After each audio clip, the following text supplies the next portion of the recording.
And with that, ladies and gentlemen, we have concluded our tour. So, usually I like to take about 5 minutes and you guys can ask me any questions that you may have. And then you can feel free to tour the gift shop, ask me any individual questions, or simply look up.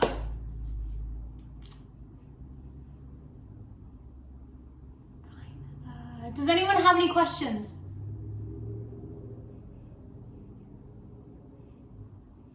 No, you don't have any questions.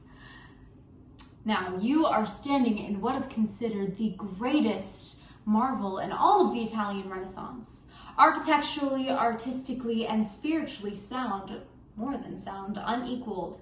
It is the Sistine Chapel, and yet you don't have a single question.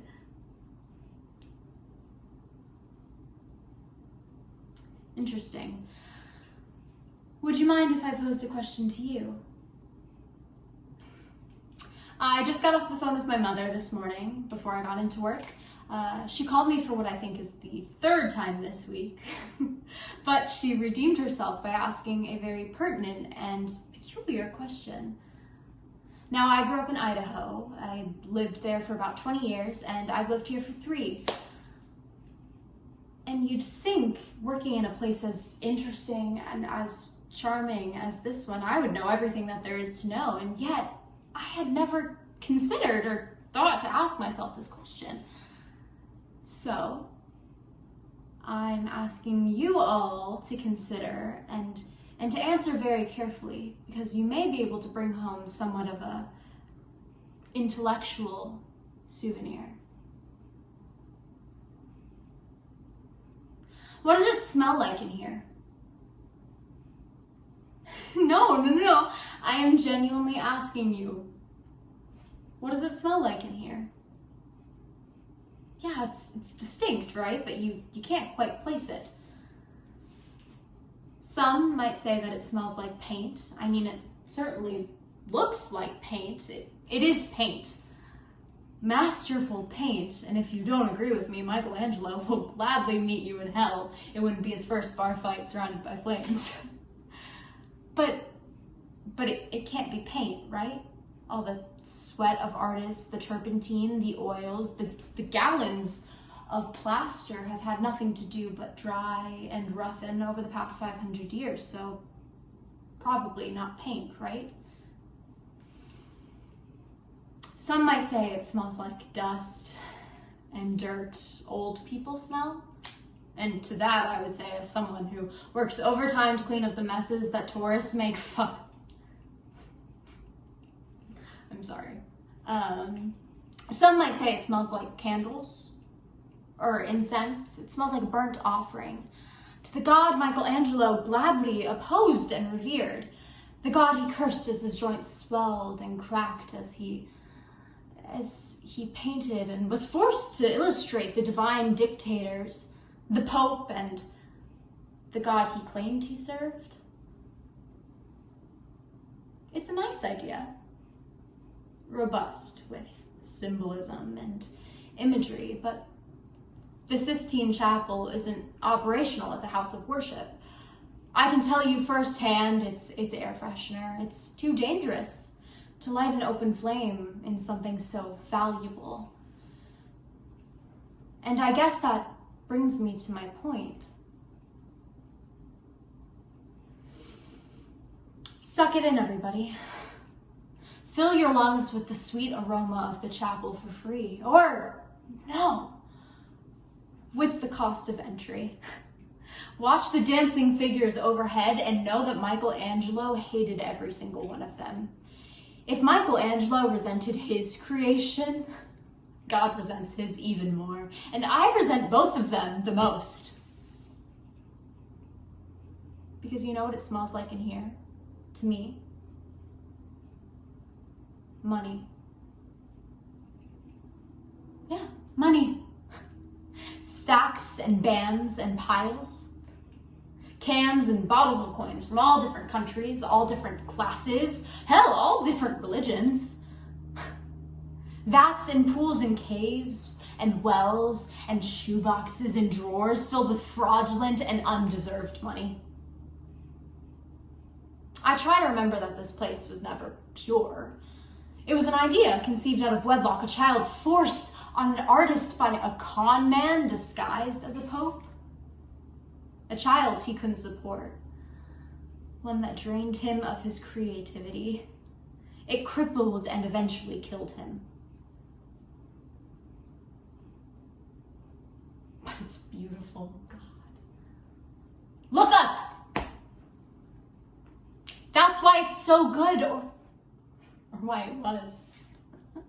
Because the artist turned something horrible into something dazzling and spectacular. It is the most intimate and earnest portrait of man and God, of redemption and relationship, and we decided that that wasn't enough. We decided that we wanted to suck all of the oxygen out of this masterpiece and to make it Mars, something that is unwilling and unable to support life.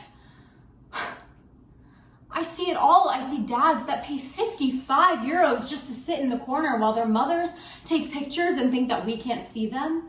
Yes, I am talking about you. And children that are so self-absorbed and obsessed with their own individuality that they can't see the beauty of humanity around them. Old people who have saved up every single penny for their entire life just to get here and to be disappointed. And I don't blame you. It's not the same as it used to be. It's not what it once was. It's a stronghold of wealth, of greed and money, and it's proof. It's proof that if you're poor, you don't deserve beauty. It used to be beautiful without knowing. And now it's just fame. It was so beautiful that millionaires decided to make it a commodity. And in doing so, they created Dorian Gray's portrait out of the creation of Adam. It's hideous.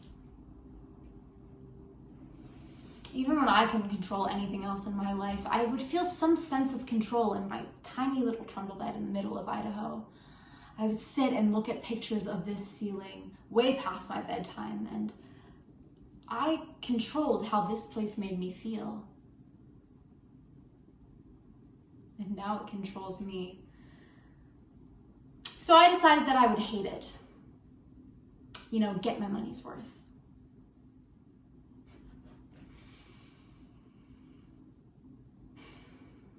God, it smells horrible in here.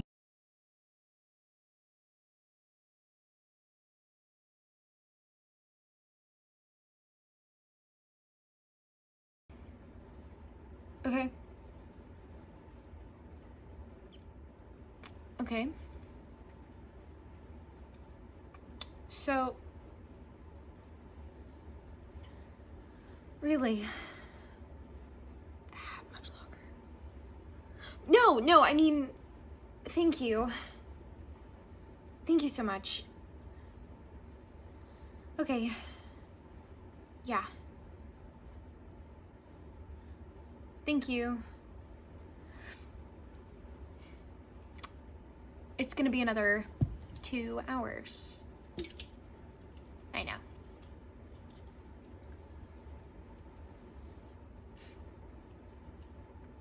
Well, I guess it's my fault. Well, I mean, I guess it's my fault that we took this route and therefore are at least an hour away from any semblance of humanity in the 21st century, but the tire is not my fault, obviously. The tire is entirely the fault of the tire. I don't know what else to say. I mean, who can you even blame in this situation? I don't know why I'm worried about blame anyways. It's not your fault and it's not my fault, so it's just the tire's fault. But I'm not mad, Janie. You understand that I'm not mad, right? Because I'm not. Okay? Okay.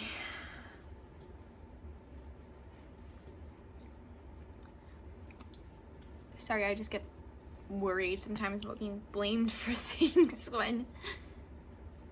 Well, I mean, you know how Dad was. He blamed me for everything. He thought Marcus, that stupid pool guy we had, was so great, and so we wanted to get him to do the lawn stuff too, like mow the grass or whatever.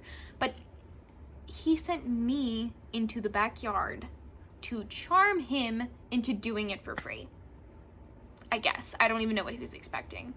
And he said no, even though this 15-year-old with braces and wretchedly permed hair had flirted with him. Shocking. I know. And Dad got mad at me for not wanting to help the family save money. And what was he doing? Whoring me off for free lawn service? Whatever.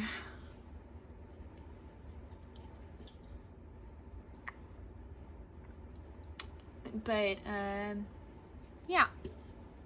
Anyways, sometimes I just feel like people are upset with me for the most asinine things, or blaming me for things I can't control, or whatever, but this isn't my fault. It's nobody's fault. I mean, I didn't want to drive across the country. That was your idea, Janie. This entire sister trip was your idea, Janie. So, if any fingers are going to be pointed... No, I'm playing.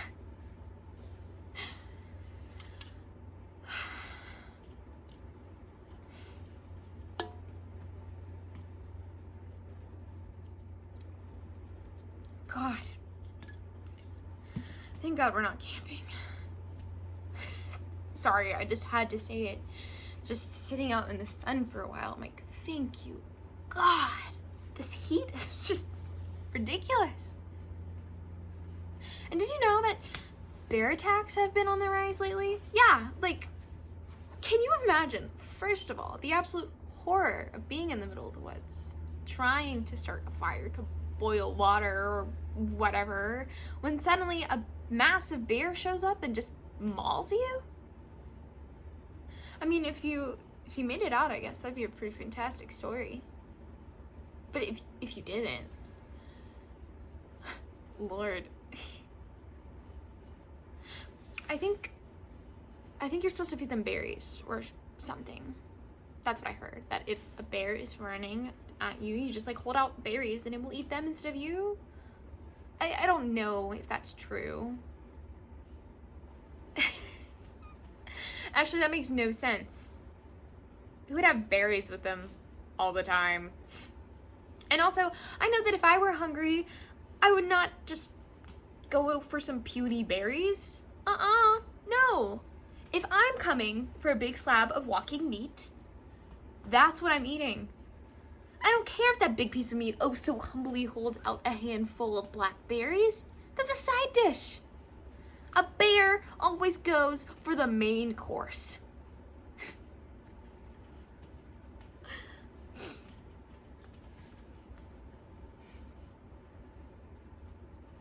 Are there even bears in this part of the country?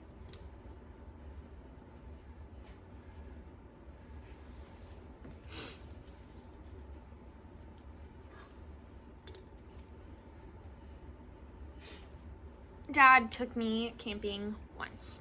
Mom and Dad, actually. But Mom stayed in the motel. So to save you from having a raging meltdown, we lied to you and told you that I had to go on a field trip in the middle of summer, and so you stayed with Grandma. It was a horrible trip, really. I mean, not at the time. At the time, it was great, you know? Short hikes with amazing views, s'mores every night, bright mornings, so many stars. They made me lonely, I thought. They made me realize how singular I was amongst this giant crowd, this massive individual sparkles. But when I got back to the city, I realized I was wrong. I felt much more lonely when the sky looked empty.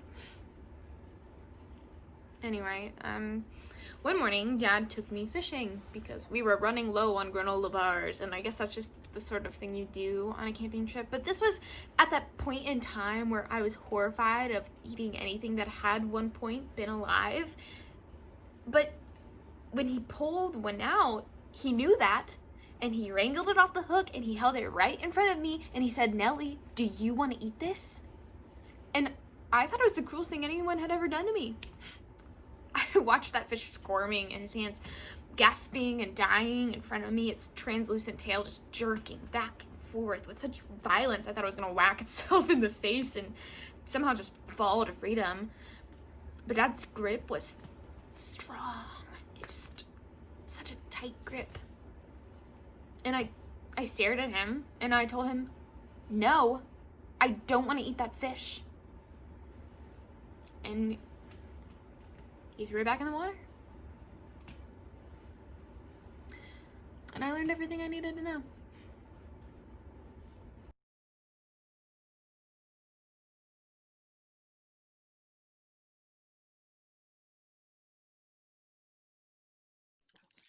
Fresh off the printer.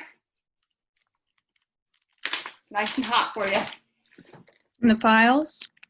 Right here. There's an awkward moment of silence. Tess stands excitedly in front of Josephine's desk as the senator continues to write. Tess clears her throat a beat. Is there anything else I can do for you, Senator Levitt? Josephine. Just Josephine. Josephine? No, not at the moment. Tess, just keep organizing those files like you've been doing. Okay. Tess goes to sit down. Josephine watches her, then continues writing. There is a long silence in the room. Tess flips through pages and staples each stack as she arranges it. After a while, the stapler gets jammed. Tess fusses with it for a minute, then gets frustrated and begins to hit the stapler against her hand and then the table. Josephine looks up, both irritated and bemused. You know, I have so many more staplers if that one is continuing to give you fits. Yes, but I'd like to try and make this one work. Yes, well, you're giving me a tremendous headache with the incessant hitting. She opens the door, gets another stapler, goes to the still distracted Tess and takes the stapler from her hand, replacing it. She goes to sit back down, irritated. I'm sorry.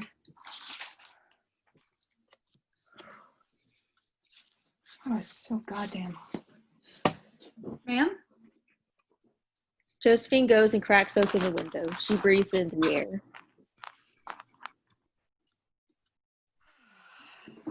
Oh, nothing.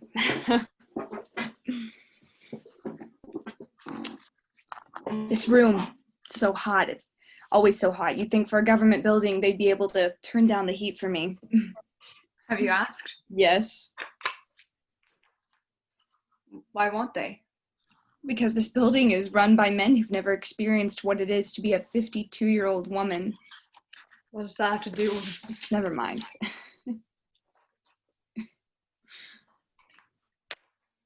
Menopause, Tess. I'm talking about menopause. Oh. Perks of being one of the only female senators, I guess, you know? Hardly. Tess finishes her work. Josephine watches her intently, amused at her childish innocence and hope. A few moments go by, and Tess begins looking up and down repeatedly at the clock. It's time for her to go home. Tess gets impatient and finally begins to speak.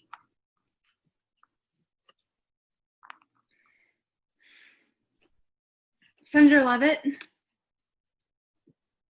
Josephine, it's 5. I'm aware.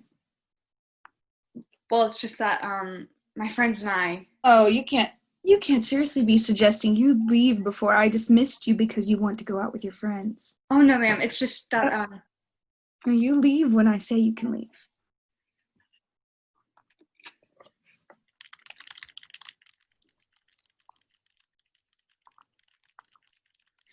You may leave. Thank you. But don't forget to lock the filing cabinet when you're done and clock out with Marion. Yes, ma'am, thank you. Tess packs up her bag. As she's about to leave the office, Josephine stops her. Why are you here, Tess? Ma'am? Why are you here in Washington? To work for you? No, what's the real reason? The deeper reason. What do you want to achieve?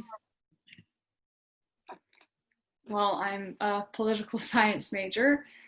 I want to get a firsthand look at how our government works, how it's run, how the sausage gets made, per se. No, that's not what I'm talking about. I'm confused then. What do you mean?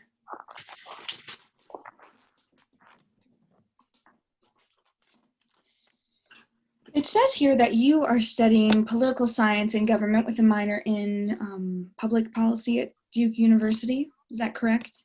Yes, ma'am. Congratulations. That's a great feat. Thank you. Certainly not an easy school to get accepted into. You must have worked hard to get there. I did very hard. And you must have studied long hours and paid quite the price to attend such a prestigious school. Yes. So why? Why what? Why'd you do it? I'm afraid I don't understand the question. Why did you study all those long hours? Dedicate all of your time to making yourself the perfect candidate for entry into that place. What about that institution so enticed you that you'd be willing to give up your time, energy, Lord knows how many dollars, happiness, freedom, all for a school? A 4-year building where all you have to show for it is a $200,000 piece of paper. Well, I've always wanted to go there. Ever since I was a little girl. My father was a lawyer in Charlotte, and when I was young, he would take me around to all of his in-state offices. One of them was at Duke. I fell in love with it then, and I wanted to go there ever since. The government? Public policy? What drew you to that? In 5th grade, actually. We went on a class field trip to DC, and we got to sit in the House of Representatives, and they let us play a simulated version of what it's like to really vote on bills and amendments and how it works in the government. And I just fell in love. I knew then that I had the power to make this country and its people better off. So I'm doing everything I can to get myself in a position strong enough to where I actually have some authority, some say in what happens to us in our future. And what place better to learn how to do that than at a place people will take you seriously and know you actually learned from? Duke. Simple as that. So let me reiterate then. Why did you come to work for me in Washington? I wanted to see firsthand what it was like to run the country. I wanted to see our real-life superheroes at work to make the world a better place to live. Well, here it is. An office with no AC and 14 separate rusty filing cabinets. All the glamour a superhero could ever have. Happy to know what's coming? Yes. I'll give it time. That'll change one day.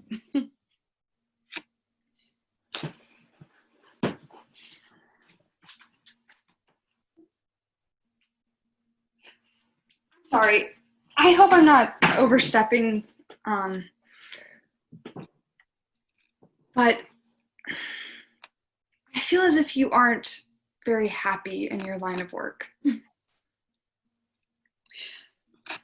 I wonder what makes you say that. I've got everything I've dreamed right here in this 11 by 14 foot office. I didn't mean to offend. I'm sorry. I've got these, 2 picture frames on my desk. One has my cat in it that I only get to see when I go home in about 2 hours from now. And the other is of my son, Andrew, when he was 19. You know, it's a little old because I haven't gotten a new photo of him in about 6 years. Maybe that's just because I haven't seen him in 4. You know, I really should take some time off to see him. Oh, yeah. If I just wasn't so preoccupied writing up this draft form on the opposition to Bill 297B Senator Walker has brought to the federal legislation from Ohio. Well, you know, never mind about that anyway, because at least I have this, a coffee mug that my niece painted for me when she was 3. Yeah, it reminds me of the 2 times a year I see my sister. Oh, wait, I don't. Because Rob from the 3rd floor broke it in the office kitchen and proceeded to throw it out right as I walked in to catch him doing it. Well, even through all of that, at least I have these rusty filing cabinets and creaky office door to remind me how much the government cares about the workspaces of its employees. Senator Levitt. And thank God. for this goddamned air conditioner keeping me comfortable while I work on laws and bills that will possibly affect the future of 328.2 million people. I'm glad being one of the very few women in this line of work has at least garnered me that much respect. A long beat. Tess is shocked and frightened by Josephine's emotional outburst. I should go. This place eats girls like you alive. Excuse me? Washington. It draws innocent girls like you into its clutches with its promise for power and change, and then just when the girl sees that she's in danger, it snaps its jaw shut and consumes what's left of you. Not always. Yes, it does. Always. You remind me so much of myself. I was exactly like you when I was your age. Bright-eyed, eager, ready to stand up for her beliefs and make a change in the world. And I did it. Lord knows I did it. I got that degree on top of 2 more. Fought my way up the governmental social ladder, campaigning, voting, winning my rightful seat on city council, then the Virginia House of Representatives, then senator. Fought tooth and nail against any man who saw my sex as weaker and my opinions less valid, and I did it. I won. 30 years of crying myself to sleep and kicking as hard as I could to reach the top and make that change. And in all those 30 years of fighting to get here, what did I have to show for it? Oh, sure, I've helped make changes. I've passed laws. But I was so busy trying to advocate for America, for the lives of millions internationally, I never even stopped to see if I was advocating for myself. And I paid the price for it. A broken relationship with my family, a son who I haven't spoken to in almost 5 years, walking testosterone and rage for coworkers who break my property, and an office that's too small and too hot. So Tess, don't ever call us superheroes. Because at the end of the day, we're nothing but empty shells that Washington has spat onto the ground. We're weaker humans than you could ever know. Josephine? One day this town will finally take all it could from me. And I will die disheveled and soft. Josephine turns around to avoid Tess saying her about to emotionally break down. She stares out of the window. Tess, moved by Josephine's words, slowly puts her bag down and sits down. You're wrong about me, Josephine.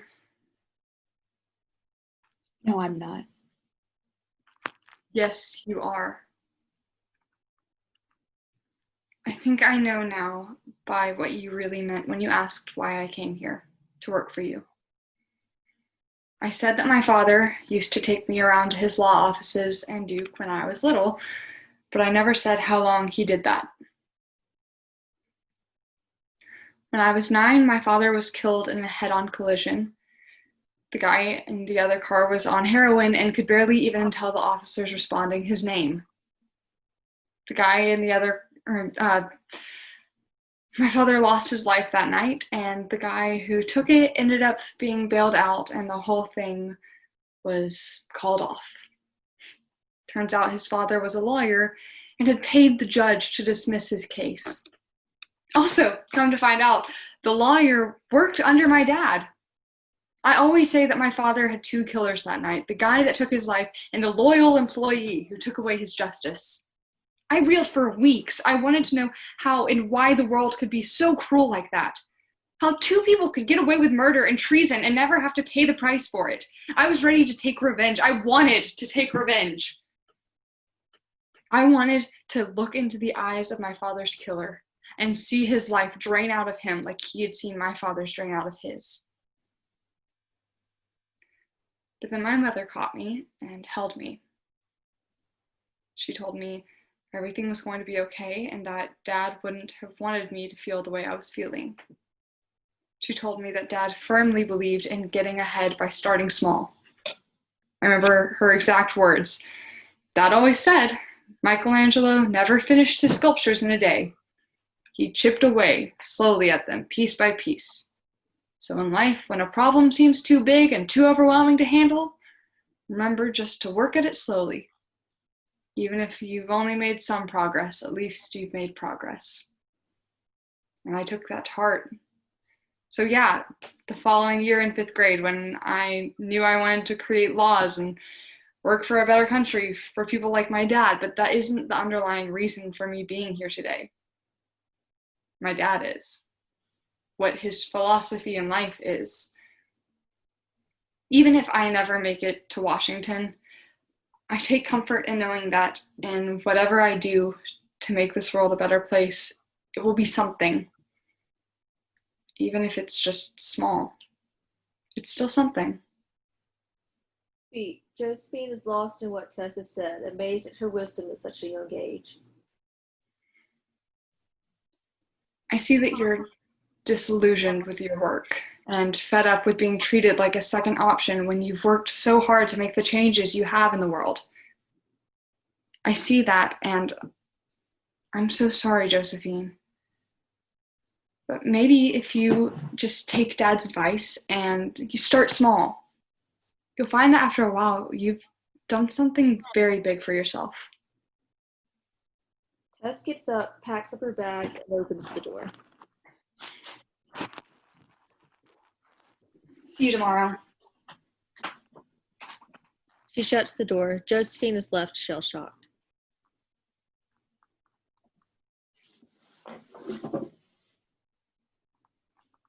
The next day, Josephine stumbles into her office with her papers and files in hand. She realizes that it's freezing in the room. She goes and puts her stuff down on her desk and immediately puts on her sweater.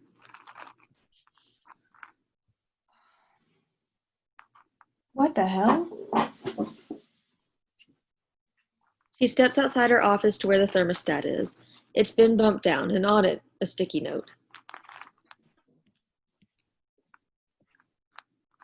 I saw Marion at the front desk and she called for a few people for me. You have AC now. It may be a small token of my appreciation for all you've done for me, but it's something. Remember, start small today. You can do it. You can make a better life for yourself like you've done for so many other people. Tess. Josephine, stunned at Tess's kindness, steps back in her office, stares at the note for a bit, then rushes over to her desk and sits. She picks up the phone and dials. Someone picks up.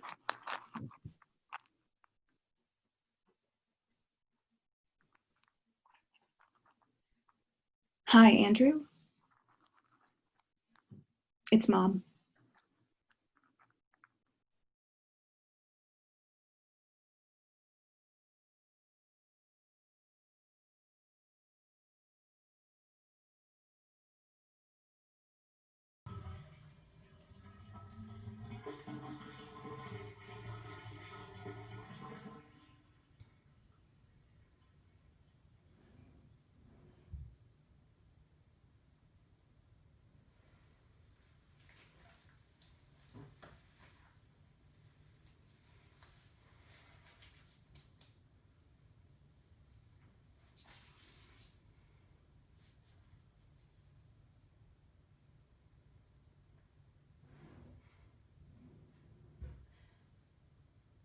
An ice cold person is just like a really strange thing to experience.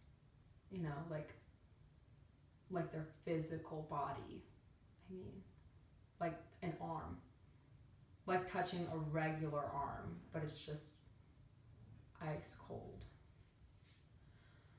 Like I have a marble countertop in my kitchen, and in the winter they just like can't really resist the heat. And like one morning, you know, like sometimes you hop up onto the kitchen counter to like sit for fun, but like one morning in the winter I hopped up and it was just so frigid cold, you know, and it like scared the shit out of me.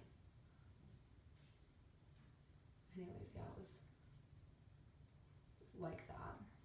Not like that. Like you expect marble to be cold.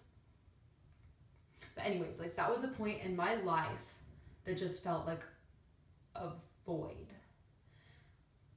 Like there was like whiny violin music always playing in my head all the time, but just one measure or two over and over again, and like that moment woke me up.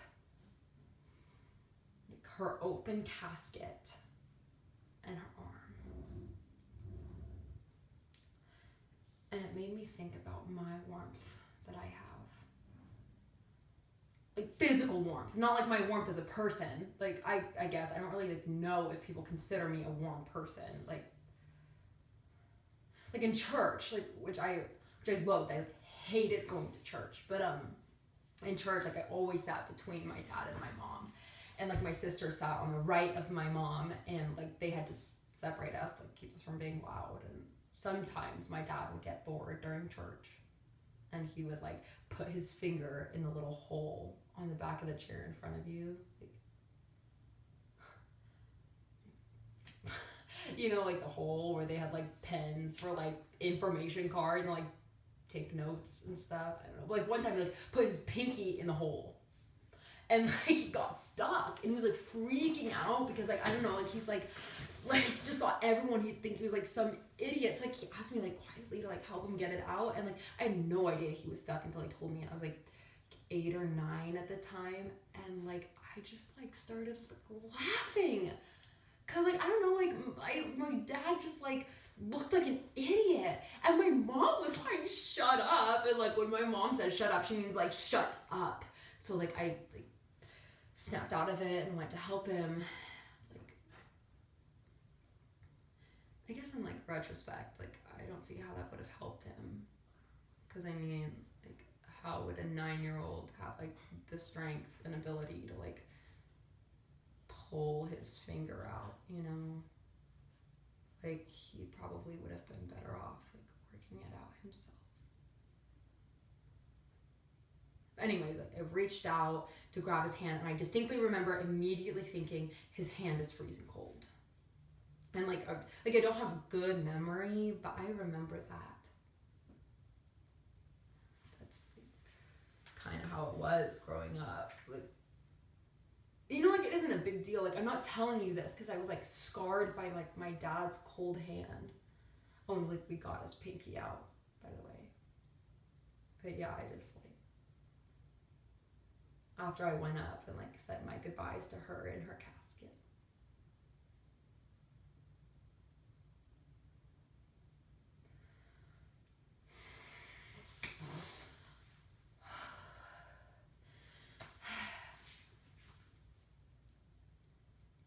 I feel like he might have always been warm.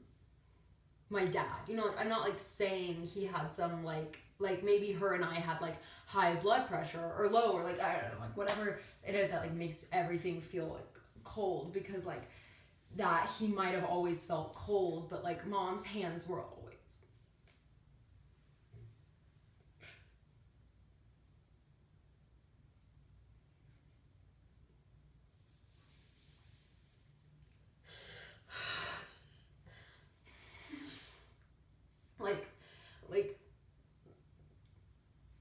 like in winter, like we would go skiing in Colorado like every winter, and like if we were cold, my mom was always there. And like after touching her,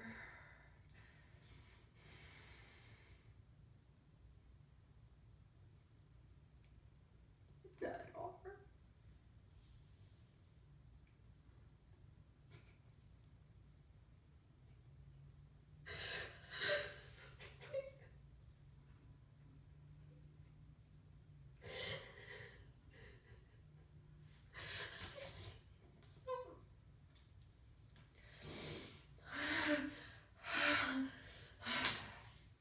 like it was the same church, you know, like the same church we went to growing up, and like we sat back down and the chairs had those same holes, and it just made me think about my dad's hands, and how like at that moment to her, his hands were probably warm.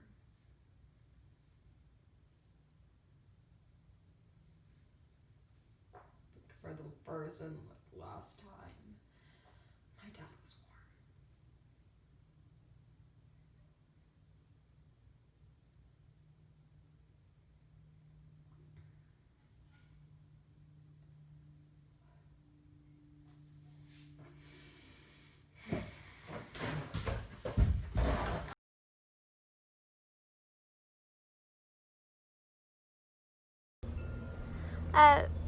People always say that mornings are for reflection.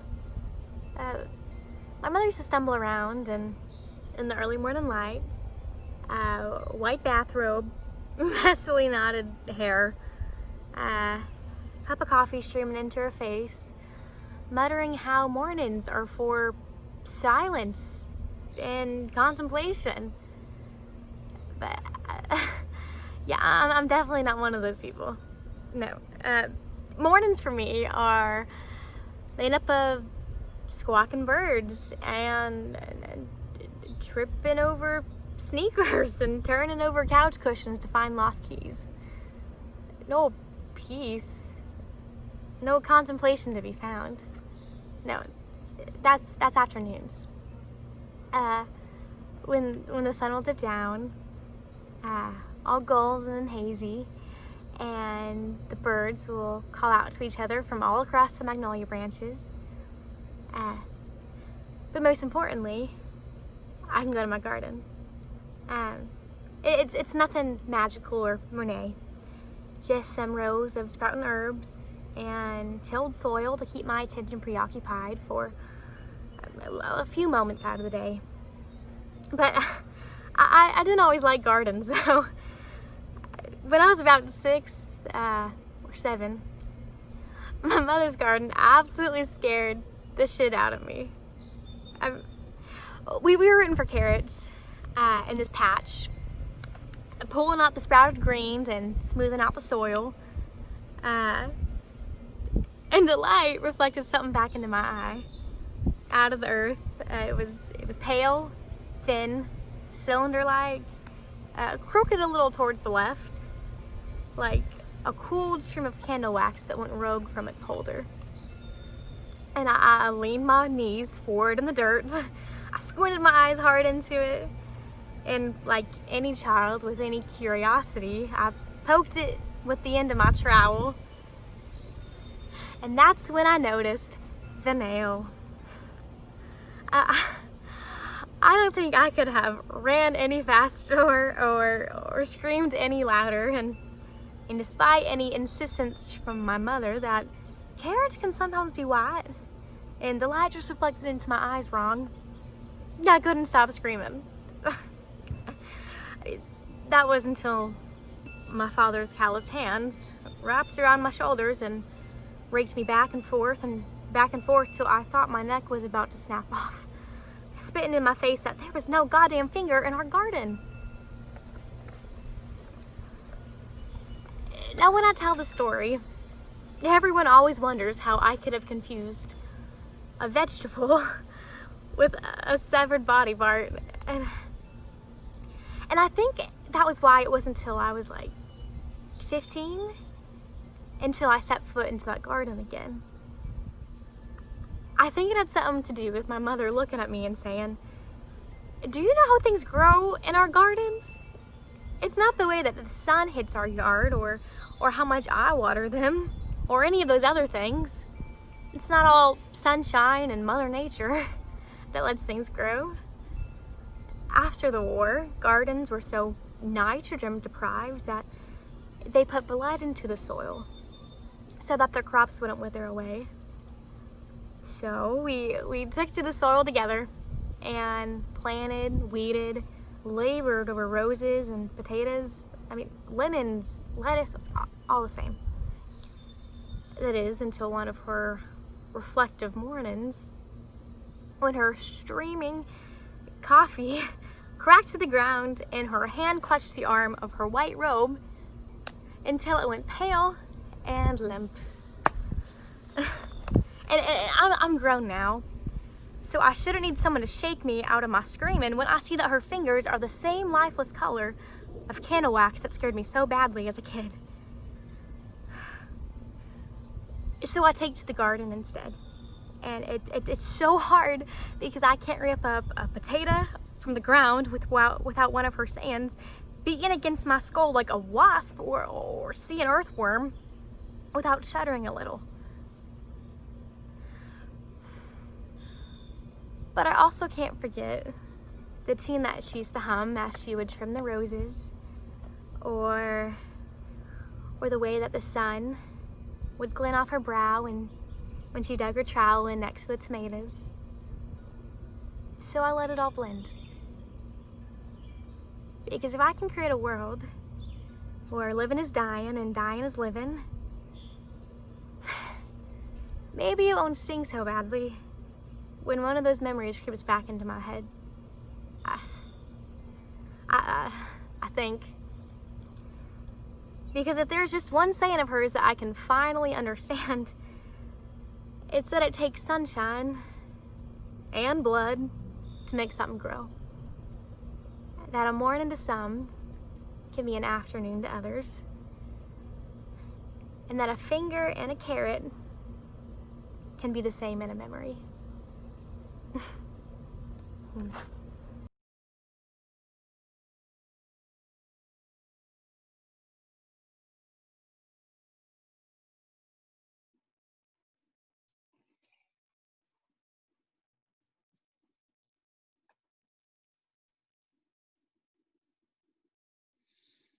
Hello, Marissa.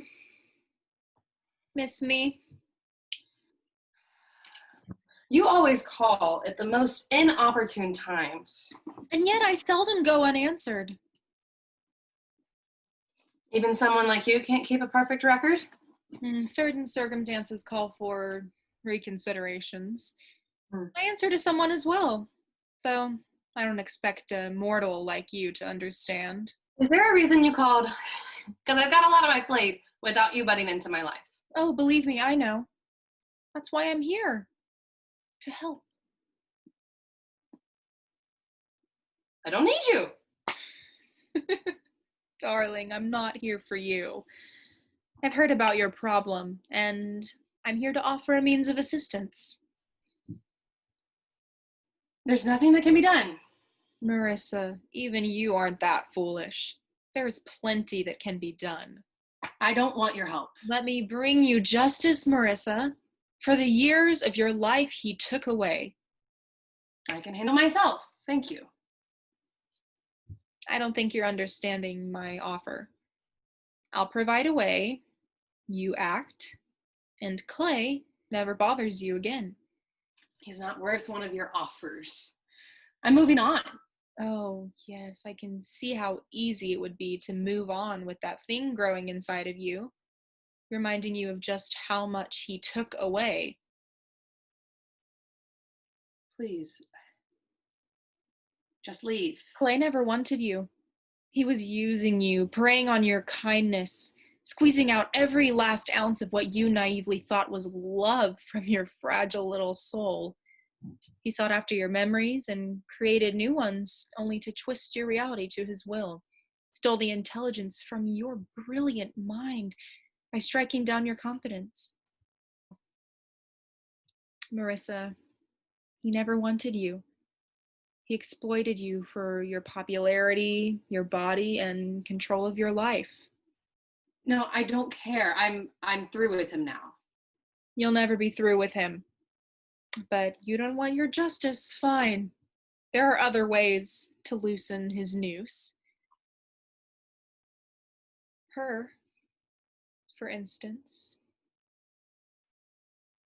Her? You mean it's a girl? But how did you, how would she? Part of the job is knowing who to take and keeping up with the numbers, darling. She's going to be the permeation of his shadow over your life. No, she won't even know him. I'll protect her. You can't just run away from your problems. You address them and move on. She's the reason I can start over. You're not listening to me, Marissa. I'm not telling you to run away from your problems. I'm giving you an opportunity to lay one to rest. This child will only serve as a reminder of what Clay did to you. She's my second chance at life. Then you treat her only as a means to that end. You exploit her the way he exploited you. That's all you humans ever do. Take and use and corrupt each other and all that Jehovah Jireh ever gave you. All it takes is the sheen and the smell of the fruit for you to ache for it. The opportunity arises and greed devours you even as the juice brushes your lips. So take it. Let this child become a lifeline. Let her suffer through years of not knowing a father, of being the child of a pathetic, disgraced mother, of knowing that she was a mistake, that she's a painful shadow of your darkest memories. Let the world turn its back on her the way it turned on you, all for the sake of your second chance. Please, stop.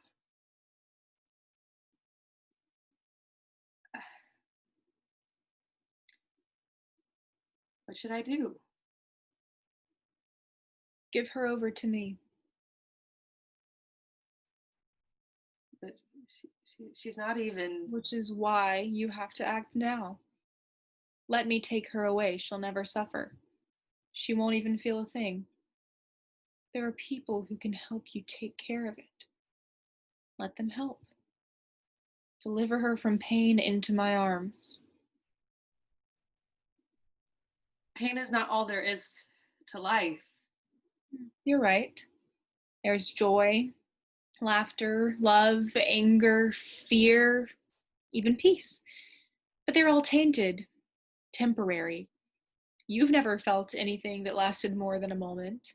Anger passes away, joy and laughter are short-lived. Love is nothing but a slow and painful tragedy. I've already lost so much. I can't lose anything else. She's all I have left. Give her to me now, and you'll never know the pain of losing her.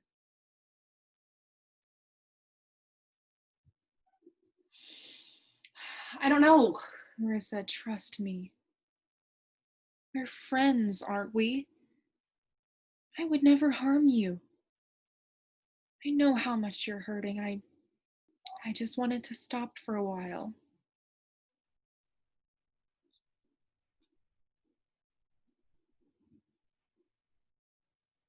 It wouldn't hurt her. She'll fall right into my arms.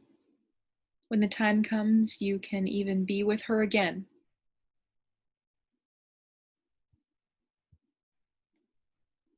And what would her name be when I see her?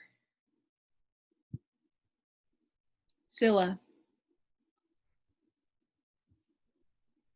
It's beautiful. My Zilla.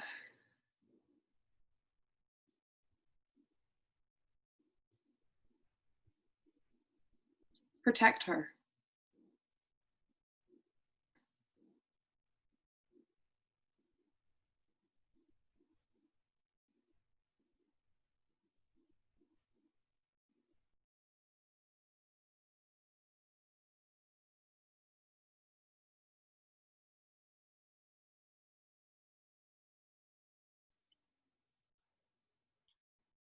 Hi, excuse me. Can you please tell me where a bathroom is? Hello? Please don't tell me you're like everyone else. I really have to piss. Oh, yes. Sorry. Yeah. Bathroom. There's one right around the corner there. It's kind of nasty though. Thanks. Sorry for being so weird earlier. I just think you're the most beautiful person I've ever seen. Like ever.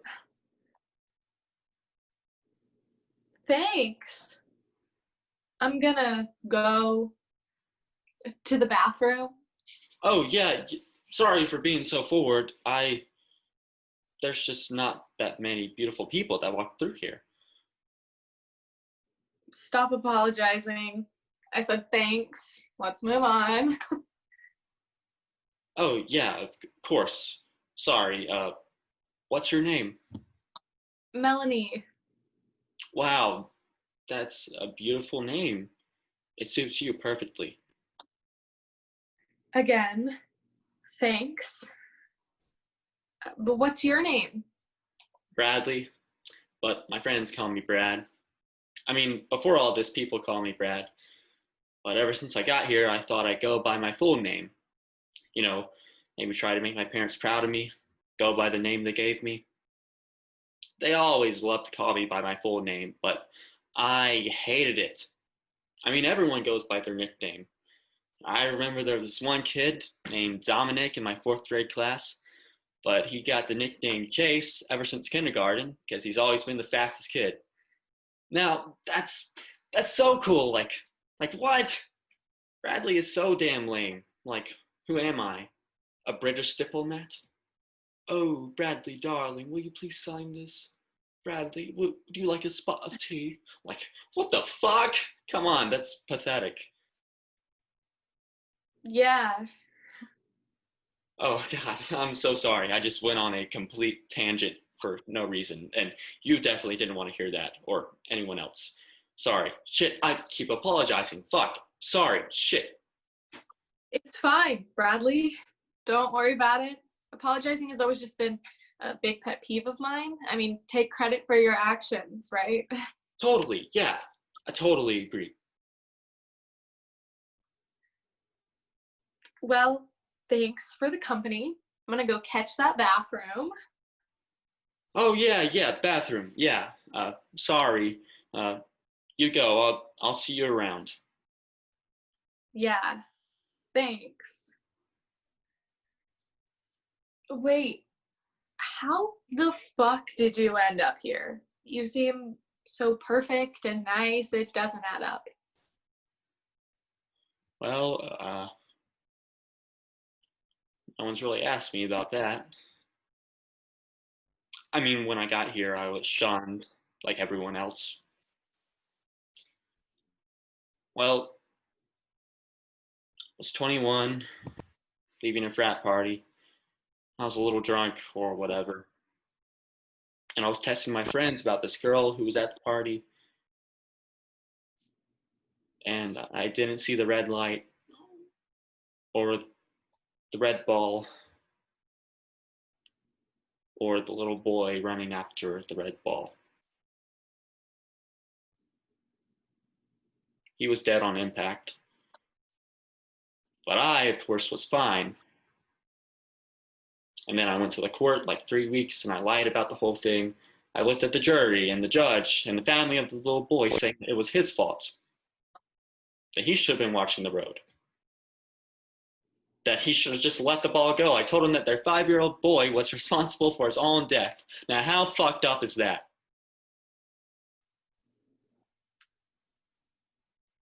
And guess what happened? They said I wasn't guilty. They told me that I wasn't guilty. Now, what kind of fucked up shit is that? I killed him. I fucking killed him. So that shit really messed me up. And about a week or so after that, I just couldn't take it anymore. And I found some rope in the garage, and the rest is history. Wow. I'm so sorry. That's some fucked up shit. Yeah. Well, how about you? How did you end up here? Well, kind of all started in the bathtub. The bathtub? Yeah, in the bathtub. I know it sounds ridiculous. Huh? What? Well, ever since I was little, I always thought I didn't look right. I always thought there was something wrong with me because my belly was a little bigger than everyone else's at school or on TV. So I tried everything to look like Hilary Duff and Lizzie McGuire, because who else would you try to base your self-image off of? I tried not eating, and then I learned I love eating. I tried every diet plan you could think of, keto, Whole30, no carb, no fats, everything. I worked out constantly, and I still had those fucking rolls that wouldn't go away. Anyway, I was always a bath person, and don't think, oh, that's so gross. I liked them. Piss off. But lying in the bathtub, seeing those rolls staring back at me, no matter how many bubbles I put in the bathtub, they would find their way out to tell me what I would never be able to have. So I was over it. And I tried to cut it off. I took a knife from my kitchen, went in the bathtub, and tried to cut my rolls off.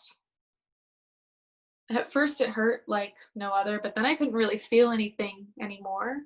And I just kept cutting and cutting till I can't remember anymore. I guess I'm here because I didn't fucking thank God for my temple of a body. And yeah, next thing I know, I'm here. Fuck. Yours is worse than mine. Oh yeah, killing a child is better? Touche. Hey, thanks for being here to talk to. It's been a really long time. Yeah, of course. So what do you do for fun around here? I mean, there really isn't much to do. You don't really have a gauge of time here. I mean, there's a lake, but I don't really recommend going there. Lots of people like to hang out there.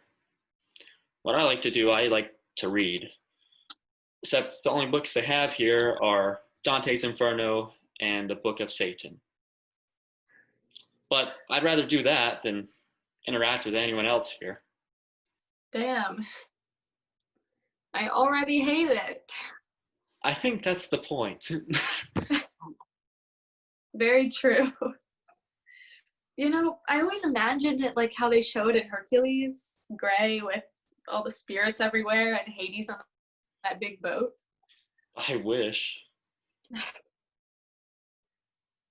Well, thank God I found a friend. Thank God. Yeah, right. Funny.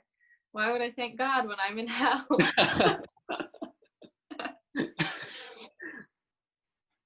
Hey, what happened with the girl What girl? from the frat party? Oh, nothing. You don't have to be embarrassed. You have nothing to lose. I mean, nothing happened. At the party, we didn't really hit it off, per se. Well, I mean, that's what happens at frat parties. You either hit it off or you don't. Or the unlucky third option, you get sexually assaulted in someone's room. Yeah. And of course, I was the unlucky third option my sophomore year. This asshole spiked my drink and practically dragged me up the stairs, and from what was all over the internet the next day. He raped me, shared the photos with all of his friends, but it's whatever. It's not whatever. I'm sure he's paying for it now. Oh yeah. How can you be so sure? He's probably the CEO of a company married to MILF. Melanie Walsh. Yeah? But wait, how do you know my name? I am so sorry. What did I tell you about fucking apologizing?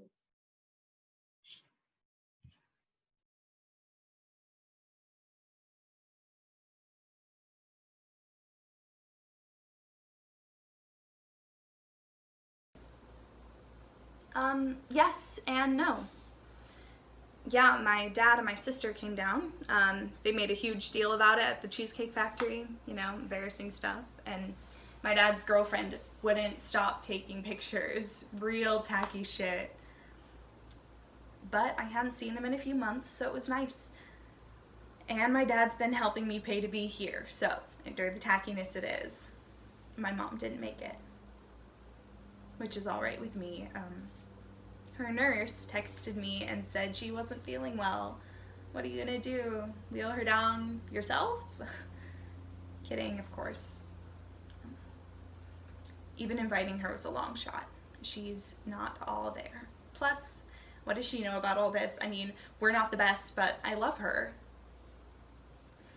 Wish I was as naive about this world as she is now. Maybe I've had a little too much to drink. Back home, she had this cute little garden that she used to tend to. It wasn't anything fancy, but to her, it was a Sistine Chapel. Every vegetable had a purpose, and it was color coordinated. Can't forget about that. And she used to let me help her out every Sunday after church, and we would give the vegetables dumb names. It's probably the closest we ever got to bonding.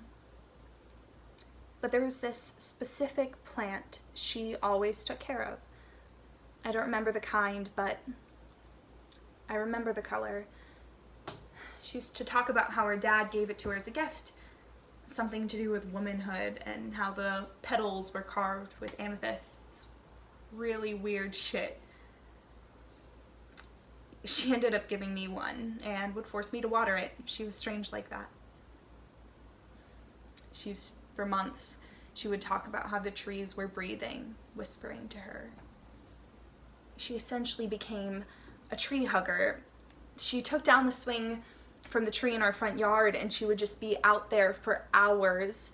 Sometimes she looked like she was being swallowed by tentacles, and she would come back inside with a rash on her neck and her arms, and the worse it got, the more I stood up for her. I felt like it was my job as the oldest. Then she stopped talking to me. She would go on incoherent tangents about pollution, and she took away all my sister's toys because she thought the plastic was making us sick. Eventually, she exploded. One night, she woke me up paranoid, told me the tree's heartbeat was slowing down, and that it needed fertilizer. Next thing I know, my dad finds her naked, burying me under it. Not many trees in the city, thank goodness. I still wake up choking on dirt. The plant? Oh yeah, it died when I was 16, stopped watering it. Funny enough, my dad told me that my mom never even had a green thumb and that the whole womanhood story was bullshit. Guess the apple doesn't fall far from the tree.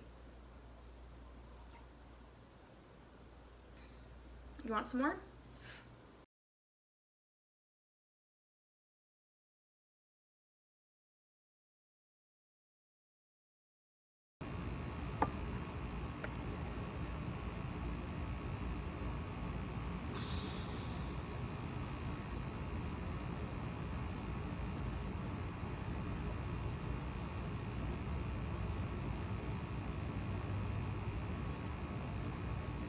I know it was, dramatic for me to walk out like that, but I'm so fed up with all the tears,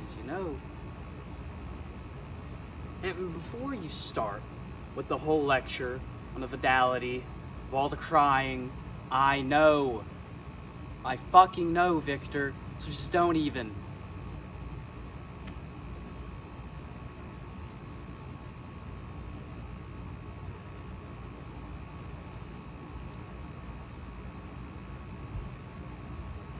I loved this place as a kid. I never wanted to come back. Dad never cared. I mean, there were phone calls from Mom. Dad, he never reached out to see if everything was okay. Never asked if I was upset about something, why I wasn't coming back. At first, I just wanted to hold on to my independence from him for just a little bit longer. As time passed, I think I was avoiding home. Avoiding him. I think I came out here because I couldn't sit in that house, surrounded by people crying over a man that I was so angry with, even through the end. And I guess I'm trying to remember the happy stuff.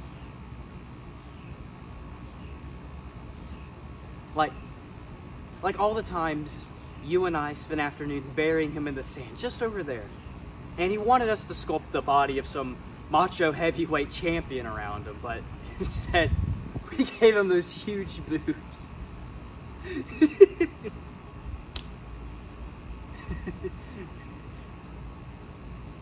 You're allowed to laugh at a funeral. You know that? You do know that, right, Victor? I mean, no dead person could possibly be happy watching their loved ones sob uncontrollably for hours on end. Look, if you're just gonna sit there and watch me spiral through the stages of grief until I'm finally at the same stage as you, just do me a favor and go back in the house, okay? I'm sure your wife could use a foot massage or something. Heard her complaining to one of Mom's neighbors about it before I left. I feel bad for you, though. Staying sober through Bethany's pregnancy in solidarity? I couldn't imagine going through that without a drink.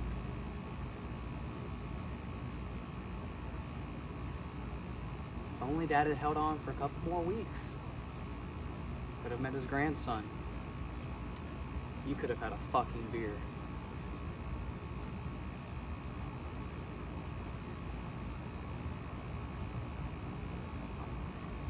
I'm sorry.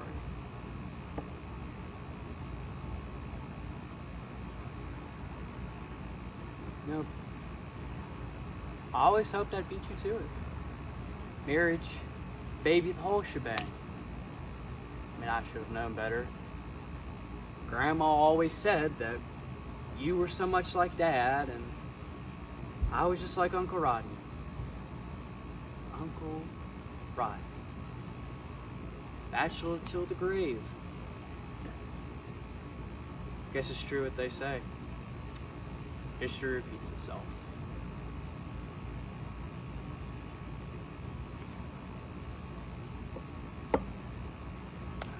Bummer, man. That's why Dad always liked you more. Victor, don't start. Dad always saw himself in you and Rodney in me, just like Grandma did.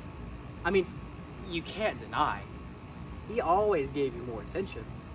When presented with two options, your football games against my cross country, your student art exhibit against my science fair, whatever, chose you every time. I mean, the fucking passcode to his phone is your birthday, for Christ's sake. Look, and I'm not mad at you for that, obviously. It's not your fault. You just wanted your parents' attention just like I did. I'm not even mad at Dad. I'm not angry, period. Or maybe I am. I don't know. I don't know why I'm rambling like this. I feel like I'm back in therapy or something. You ever think about being a therapist? Don't. You'd be awful at it. I mean, no offense. I mean, I'd be pretty shit at it myself. I just don't think the men in our family have the constitution. Hey, maybe your little guy will be different.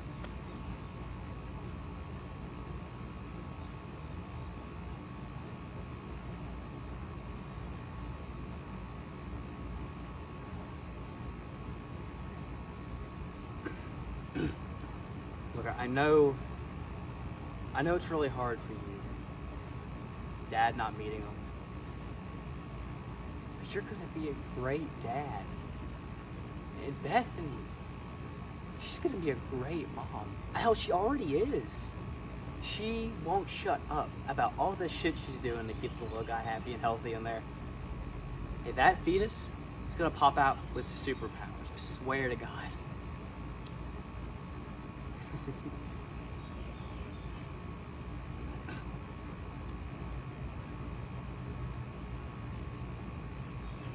Victor, I have a favor to ask of you. And the only reason why I'm old enough to ask this of you is, well, because I know you, and I know Beth, and I know how your minds work.